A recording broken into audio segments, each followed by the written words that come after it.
hindi yung totoo na sasagasaan ko siya. Bigla lang ako dito sa likod. Then, sinigawan niya ako, atras ko. Ha? Di atras ko.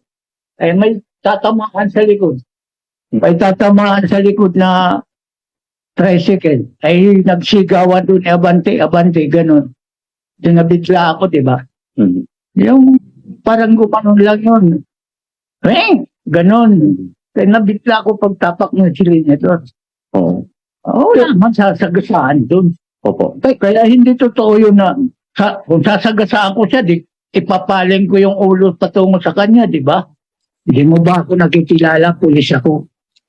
Ngayon, hanggang doon dumating sa punto na pinagsusuntok na ako doon sa sasakyan. Kaya nabuksan yung pintuan, ayun, pinag-ahalpot na ako. Nahihirapan na ako. Hanggang kasi pinapipilitit yung isang kamay ko eh. Nung nasa bangkita ako, pinilipit ang aking kamay at gustong pusasan eh. Tapos bigla akong hinaltak.